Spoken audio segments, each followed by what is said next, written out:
Elliot Spoff. Deretan angka yang tiap baris ketujuhnya berwarna merah, kini terlihat sangat semu untuk diperhatikan. Selama ini aku sangat jarang memerhatikan kalender. Hanya kulirik layar ponselku jika aku ingin lihat tanggal berapa hari ini. Rick selalu memberitahu semua jadwal kegiatan yang aku miliki setiap hari. Resepsionis pribadiku yang ada di gedung Wesley Group pun juga sesekali mengingatkanku terkait aktivitas bisnis saat aku di kantor. Namun sejak beberapa bulan belakangan, setiap pagi aku berdiri di depan kalender yang terpasang di dinding ruang kerjaku. Tanganku selalu memegang spidol bertinta merah, mencoret satu persatu tanggal dari hari yang baru saja berlalu. Hari berganti minggu, minggu berganti bulan, tepat hari ini coretanku pada tanggal-tanggal di kalender itu membuatku dapat memperkirakan bahwa kandungan Lily sudah berusia 37 minggu. Jujur saja, aku tak terlalu paham bagaimana perhitungan dan segala tetek bengek tentang kehamilan. Namun yang aku pikirkan, 37 minggu adalah 9 bulan lebih beberapa hari. Kemungkinan, anakku sudah lahir. 5 bulan lebih berlalu semenjak Lily menghilang. Aku semakin frustrasi ketika rasa khawatirku tak pernah mereda memikirkan Lily dan anakku yang dikandungnya. Ku yakin dia pasti masih hidup, meski menghilang tanpa kabar. Ini membuatku mempertanyakan banyak hal. Ketika dia melahirkan, siapa yang menemani? Apakah dia baik-baik saja melahirkan tanpa didampingi oleh suaminya? Siapa yang menanggung biaya persalinan? Apakah dia punya uang yang cukup untuk itu? Anak kami yang dia lahirkan berjenis kelamin apa? Apakah dia maupun anak kami selamat dan sehat? Aku tinggal satu atap dengan Lily selama sekitar setengah tahun atau 6 bulan semenjak kami menikah. Aku menyadari bahwa wanita itu berbeda dari wanita manapun yang pernah kutemui. Dia juga membuatku nyaman. Aku bahkan selalu ingin memeluknya tiap kali dia berbaring di sampingku, merengkuh tubuhnya yang mungil, dan merasakan betapa hangatnya dia. Aku seperti tidak pernah mau melewatkan kesempatan untuk membuat kedua tanganku menyelimuti tubuhnya. Kuberikan apapun yang dia mau. Kusanggupi apapun yang dia inginkan. Apakah dia berpikir itu karena aku hanya ingin memenuhi semua sesi mengidam yang dia alami saat hamil? Nyatanya, tidak hanya karena soal hamil dan mengidam. Aku akan memberikan apapun yang dia mau karena aku suka melihatnya tersenyum. Tiap kali dia tersenyum, kedua mata Hazelnya akan menyipit membentuk lengkungan seperti bulan sabit, tulang pipinya akan sedikit menonjol dan membuatnya terlihat sangat manis. Aku menyukai dan mengagumi itu. Aku sangat frustrasi karena sejak 5 bulan belakangan, aku tidak bisa melihat senyum itu lagi. Aku juga tidak bisa memeluk tubuhnya seperti malam-malam yang lalu. Semoga pekerjaanmu berjalan dengan lancar hari ini. Semoga kau menjalani hari yang menyenangkan. Jangan lupa makan tuna dan sesekali makanlah stroberi. Tidak pula dapat ku dengar lagi kalimat-kalimat yang selalu dia ucapkan itu, kalimat yang tak dia sadari membuatku merasa sangat diperhatikan dan disayangi. Dan sebagai catatan, sandwich tuna dengan rumput laut yang dibuat oleh para pelayan di rumah, sama sekali tak seenak buatan Lily. Ibuku tidak pernah membuat sandwich tuna seperti itu, hanya sandwich sayur dan daging sapi yang biasa dibuatnya. Berkali-kali Rachel bilang mencintaiku, itu sama sekali bukan hal yang berarti untukku. Aku justru muak. Sebab, dia tidak tulus. Cinta yang dia sebut-sebutkan hanyalah obsesi. Ya, baru kusadari dia hanya terobsesi padaku. Seumur-umur, aku tidak pernah menggakui rasa bersalahku, tidak mau pula disalahkan.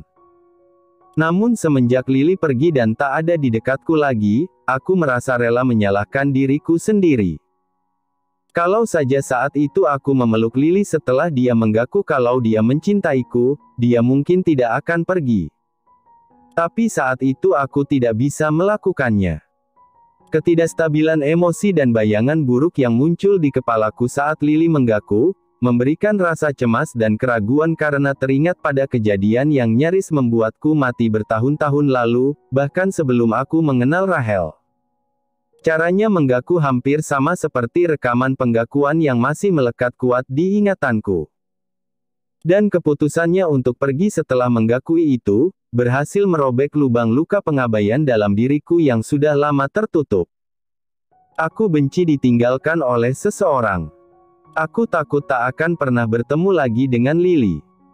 Aku takut keadaan yang buruk seperti itu akan terjadi jika Lily tidak kembali padaku, mengulang pola menyakitkan yang tidak hanya satu kali aku alami di masa lalu. Tuan Elliot. Aku berkedip setelah mendengar suara dari arah pintu. Kusadari mataku terasa agak gatal dan kering setelah cukup lama terpaku menatap kalender tanpa berkedip. Dengan telapak tangan kiriku yang masih terkubur di saku celana, sementara tangan kananku memegang spidol merah, aku menoleh dan menyahut, "Masuklah." Pintu terbuka secara perlahan.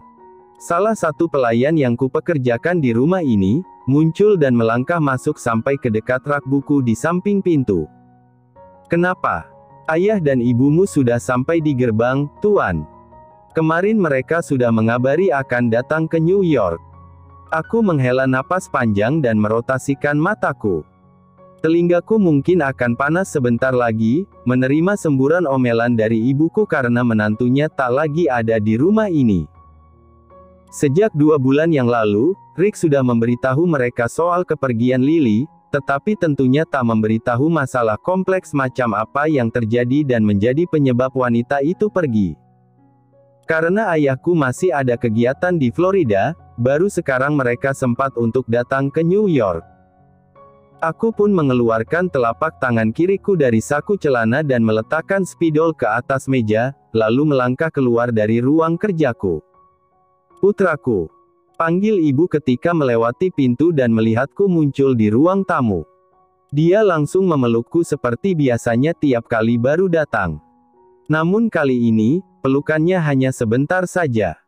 Karena sesaat kemudian, dia langsung mencubit lenganku dengan agak keras. "Apa yang kau lakukan pada istrimu? Mengapa Rick bilang dia pergi dari rumah? Separah apa pertengkaran kalian sampai dia melarikan diri begitu?" Pungkas ibuku dengan suaranya yang tetap terdengar lembut, tetapi kedua matanya berkilat marah. Aku memilih untuk diam sambil mengusap-usap lengan kiriku yang barusan dicubitnya. "Lily sedang hamil, Elliot. Cucuku bagaimana? Astaga. Apa kau tidak khawatir pada istrimu? Hah? Bagaimana jika dia kenapa-kenapa di luar sana?" "Tentu saja aku khawatir," sahutku, "tidak perlu ibu mengomel begini pun aku selalu mengkhawatirkannya. Persiapan proyek di Seattle sudah kau maksimalkan?" tanya ayah ketika ibu bahkan belum sempat bicara lagi. Ibuku mendelik marah pada ayah, tidak suka ayah mendadak membahas soal urusan perusahaan ketika menurutnya ada masalah yang jauh lebih penting untuk dia bicarakan denganku. Ayah pun bungkam setelah melihat sorot mata ibu yang menegurnya. Dia melangkah menuju sofa ruang tamu sambil mengembalikan arah pembicaraan sebelumnya dengan berkata, "Sudah kau tanyakan pada ayahnya Lily? Siapa tahu dia pergi dan menginap di rumah kerabat atau saudara mereka." Aku menghela napas pelan mendengar pertanyaan ayahku. Menjawab pun rasanya malas sekali. Pasalnya, jika sesederhana itu cara Lily untuk kabur dengan sekadar menginap di rumah kerabat atau saudaranya, sudah kutemukan dia kurang dari seminggu setelah aku pulang dari Seattle 5 bulan lalu. "Pokoknya kau harus membawa Lily pulang, Elliot. Kasihan dia," ujar ibu. Aku tidak memberikan respons yang gamblang. Mataku melirik ke arah bingkai foto berukuran agak besar di dinding ruang tamu yang memajang foto pernikahanku dengan Lily. Aku tahu ibuku yang memajangnya di sana waktu itu. Lily memperingatiku untuk tidak mencarinya dalam surel yang dia kirimkan. Dia juga memberikan ancaman yang membuatku sangat tak habis pikir saat membacanya. Akan tetapi, itu sama sekali tidak mempengaruhiku untuk diam saja. Dia pikir aku tidak akan berbuat apa-apa. Aku terus mencarinya. Namun, aku tidak tahu apakah Lily masih ada di negara ini atau justru pergi ke luar negeri. Itulah yang membuatku kesulitan menemukan barang sedikit saja petunjuk. Bulan lalu kuperintahkan Rick untuk menyuruh orang pergi ke bandara di Kanada dan Meksiko yang setidaknya negara paling dekat dengan Amerika Serikat, khusus mencari tahu adakah penumpang atas nama istriku yang datang ke sana beberapa bulan lalu. Namun hasilnya nihil. Data di kantor imigrasi pun tak ada. Pencarianku memang sengaja tidak secara maksimal. Alasannya sudah tentu karena aku juga masih memikirkan ancaman yang Lily berikan, yaitu bahwa dia tidak akan pernah mau mempertemukanku dengan anakku jika aku tetap mencarinya. Karena itulah, di samping banyaknya urusan bisnis dan pekerjaan yang membuatku sangat sibuk, aku juga tidak mau gegabah. Lily memang patuh dan penurut padaku, tetapi baru ku tahu kalau sepertinya dia cukup pemberontak jika sedang dalam keadaan terdesak, berani mengambil tindakan manuver layaknya siren. Itu membuatku khawatir kalau dia tidak main-main dengan ancamannya. Apakah kau masih berhubungan dengan Rachel? Mungkinkah itu alasan Lily pergi? Tukas ibu penuh kecurigaan. Aku berbalik dan berniat untuk melangkah menuju pintu, tetapi ibuku menghalangi. Wanita itu berulah lagi, ya. Dia mencoba bunuh diri dan mengemis belas kasihan padamu agar kau mau perhatian padanya. Ibu, aku tidak ingin membahas ini sekarang. Kau harus berhenti, nak. Jika dia mau bunuh diri, biarkan saja. Biarkan dia melakukannya dan kau tidak perlu merasa bersalah. Bukan salahmu jika dia mati karena bunuh diri. Paham?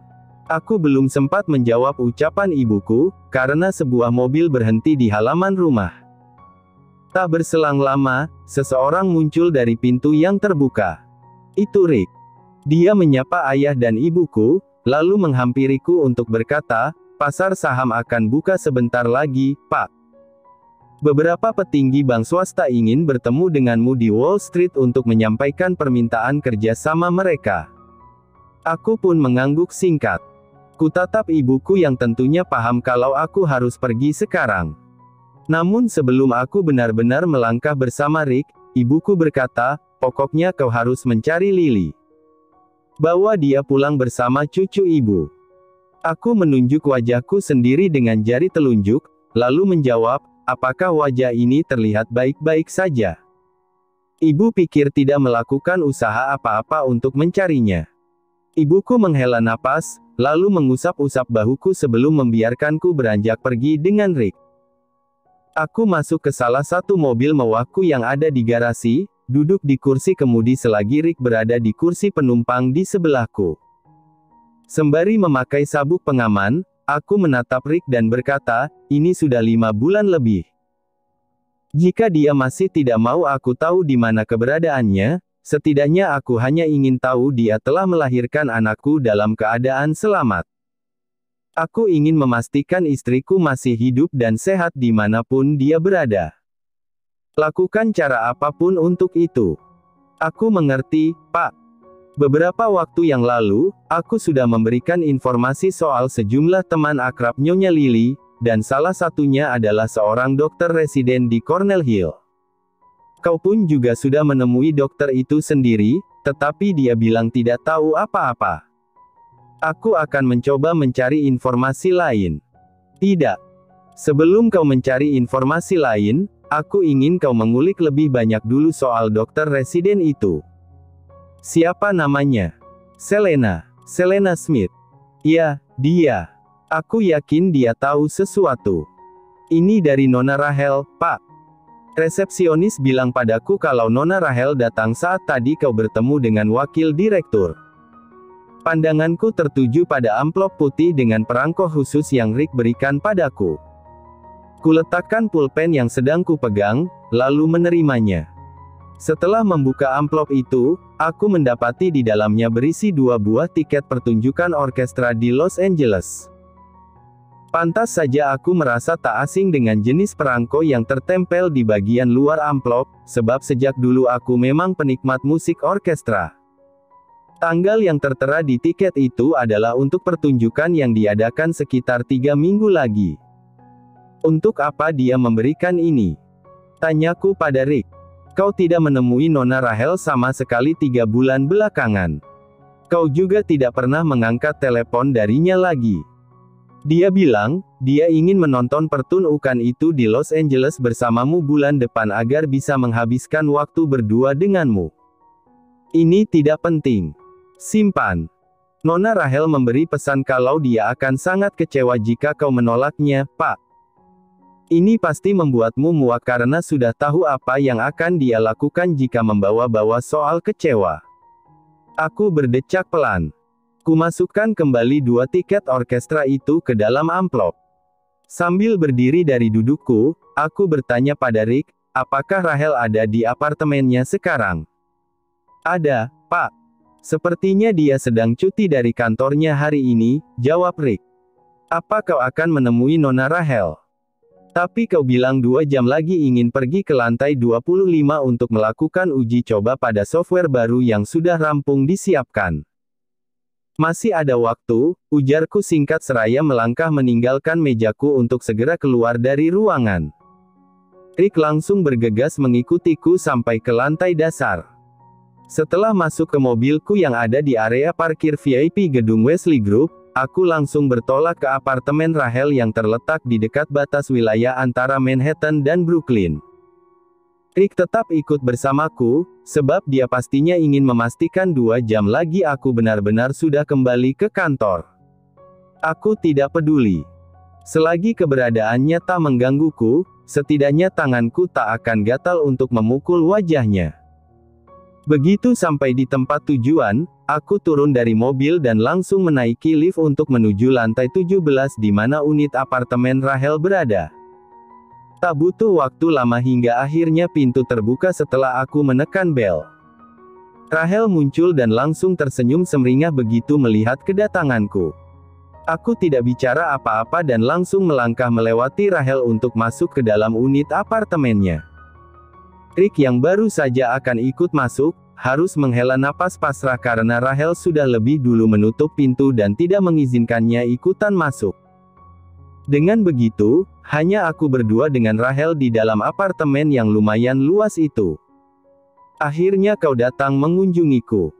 Walaupun kau sangat cuek belakangan ini, kau pasti tetap merindukanku, ya?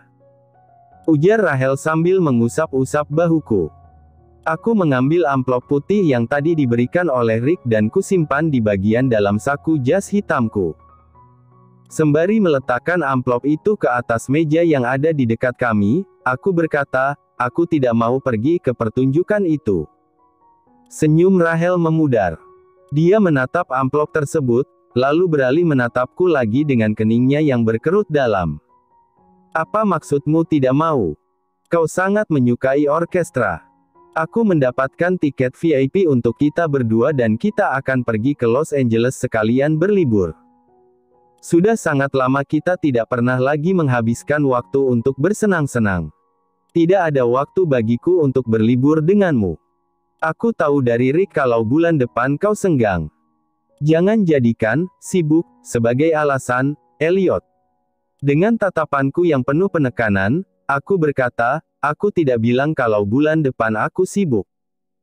Aku bilang, aku tidak ada waktu untukmu, karena aku tidak mau membuang-buang waktu berhargaku denganmu, Rahel. Kenapa kau bicara begitu? Selama ini kau sudah sangat jarang menemui maupun menghubungiku, dan sekarang sikapmu jadi makin kejam padaku. Aku menghela napas. Hampir 1 menit aku diam menatap tiap jengkal wajah Rahel yang berdiri di hadapanku. Ku tahu dia menungguku mengeluarkan suara. Mari akhiri saja. Aku tidak mau terikat hubungan apa-apa lagi denganmu, Rahel, ucapku akhirnya. Aku tidak menunggu respons Rahel. Sama seperti yang pernah aku lakukan sebelumnya saat mengatakan kalimat yang sama, aku melangkah untuk langsung pergi. Biasanya dia tak akan menahan atau menghalangiku, tetapi keesokan harinya akan kudengar kabar kalau dia masuk rumah sakit karena tindakan bodohnya. Namun kali ini ada yang berbeda. Aku sungguhan tidak peduli lagi pada hal itu dan seperti tidak mau tahu, bahkan meski dia betulan akan dirawat di rumah sakit. Berbeda pula reaksi Rachel. Kali ini dia langsung memegang tanganku dan menahanku dengan erat sebelum aku benar-benar beranjak dari ruang tamu apartemennya. Apa maksudmu bicara seperti itu, Elliot? Tidak ada yang perlu diakhiri. Aku ingin terus bersamamu, tuturnya. Tidak. Aku sungguh ingin mengakhiri semua ini. Mulai sekarang, kau harus memahami bahwa kita tidak memiliki hubungan apa-apa lagi. Kita selesai. Paham? Rachel menatapku dengan air mata yang mulai mengalir di pipi tirusnya. Dia menggeleng berkali-kali dan terlihat jelas tidak terima pada apa yang aku tekankan barusan. Kau tidak boleh meninggalkanku, karena hanya kau satu-satunya yang aku miliki. Aku sangat mencintaimu, Elliot. Kau tahu itu. Kau lupa. Sejak terakhir kali aku ingin mengakhiri ini, aku bilang padamu bahwa aku tidak mencintaimu lagi. Seharusnya sejak saat itu kau mengerti kalau ini memang benar-benar tidak bisa dilanjutkan lagi. Apakah kau begini karena Lily? Bukankah dia sudah pergi menghilang setelah waktu itu melukaiku? Apa yang kau harapkan darinya, Elliot? Kau seharusnya menikahiku dan akulah yang seharusnya kau harapkan. Cukup, Rachel. Aku menukas dengan tajam. Tanpa mau mengatakan apa-apa lagi, aku menarik tanganku dari genggaman Rachel. Namun ketika aku akan berjalan melewatinya untuk menuju pintu, dia menghalangiku dan langsung berkata, "Kau tahu aku tidak bisa hidup tanpamu. Kenapa kau jadi seperti ini? Lebih baik aku mati jika kau meninggalkanku. This is toxic. We are in a toxic relationship, Rachel." Bentakku sambil menepis tangan Rachel saat dia akan memegangku lagi. Keningku berkerut dalam, memandangi Rachel penuh ketajaman dan tak habis pikir. Dia terdiam menatapku dengan air mata di pipinya. Suaraku yang meninggi dan menggema di seluruh penjuru ruangan, sudah pasti membuatnya terkejut. Tapi kuharap itu bisa menjadi peringatan untuknya agar mencerna dengan baik semua yang kukatakan. Kita berada dalam hubungan yang sangat toksik selama bertahun-tahun. Kau ingin dimengerti, tapi kau tidak pernah bisa mengerti aku. Kau ingin mati, dan aku harus disalahkan jika itu terjadi. Kau hanya terus membawa kenekatanmu untuk mendorongku pada rasa bersalah yang kau inginkan agar aku tidak meninggalkanmu. Kau pikir semua itu akan membuat hubungan kita bisa bertahan dengan baik sampai seterusnya.